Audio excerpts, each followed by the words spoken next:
Fascist সীমান্তের ওই পারে বসে আছে, বলে আমি নাকি যে কোনো সময় আসবো। সেই কারণেই ভুয়া তো বানাইছেন, আমি ঠিকই আছে ভুয়া, আমার ভুয়া স্লোগান সারা বাংলাদেশেই কার্যকর হয়েছে। এখন এখানে আরেকটা দলকেও ভুয়া বানাইতে হবে, যারা বিএনপির সাথে বিরোধিতা করে আজকে বিএনপির ক্ষতি করতে চায়।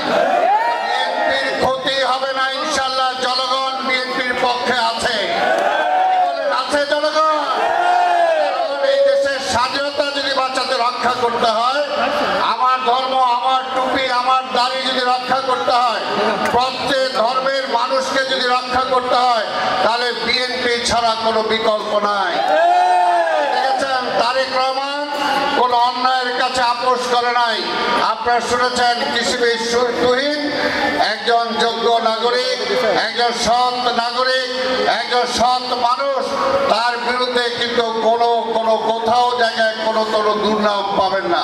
আজকের এই এলাকাবাসীকে বলতে চাবো যে আজকের এই নির্বাচন, সামনের নির্বাচন অনেক গুরুত্বপূর্ণ নির্বাচন। যারা আজকে আমাদের বিরোধিতা করে তারা কয়টা সিট পাবে, কোথায় পাবে, কিন্তু ওই কয়েকটা সিট দিয়ে তারা বিএনপির ক্ষতি হোক এই জন্য যদি তারা চেষ্টা করে থাকে, তাদেরকে বলবো সেই পথ থেকে ফিরে আসার জন্য। আপনাদেরকে কিন্তু আমরা অনেক উপকার করেছি, অনেক উপকার করেছি। বেগম খালেদা জিয়া আপনাদেরকে সাথে নিয়ে অনেক দুর্নাম হয়েছে, কিন্তু তারপরও আপনাদেরকে ছেড়ে যায় নাই। তাহলে আপনারা কেন আজকে বেগম খালেদা জিয়াকে ছেড়ে যাচ্ছেন? আজকে তার দল, তার নেতা আজকে তারেক রহমানকে আজকে ছেড়ে যাচ্ছেন। এই দেশের স্বাধীনতাকে রক্ষা করতে হলে আজকে বিএনপির কোনো বিকল্প নাই। শহীদ জিয়ার দল বিএনপি, শহীদ জিয়ার দল বেগম খালেদা জিয়ার দল, তারেক রহমানের দল বিএনপি।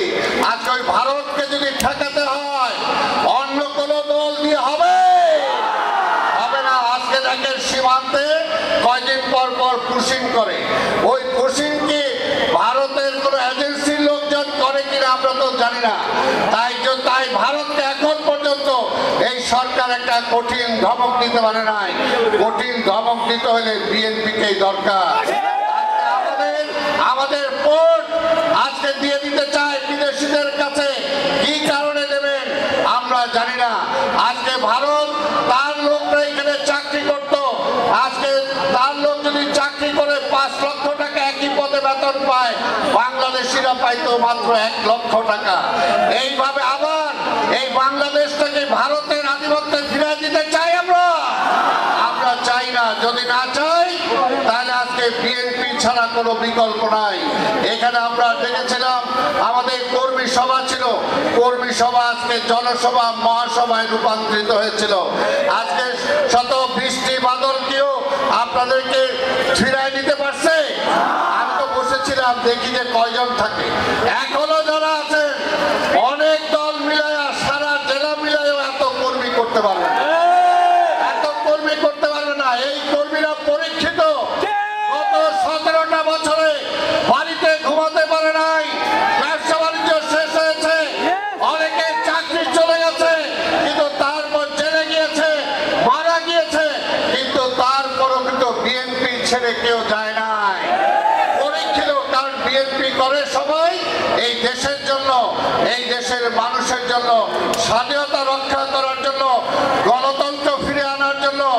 অনেকে বিএনপি আর আওয়ামী লীগকে এক করতে চান। বিএনপি আওয়ামী লীগ এক না, আওয়ামী লীগ হলো চোরের দল, আওয়ামী লীগ হলো লুটেরার দল, আর বিএনপি হলো স্বাধীনতার পক্ষের দল, গণতন্ত্রের দল। এই দেশকে যদি রক্ষা করতে হয় বিএনপি ছাড়া কোনো বিকল্প নাই। ওয়ালটন এখন দেশের সীমানা পেরিয়ে পৌঁছে গিয়েছে 50টিরও বেশি দেশে। ওয়ালটন, ঘরে ঘরে বিশ্বজুড়ে।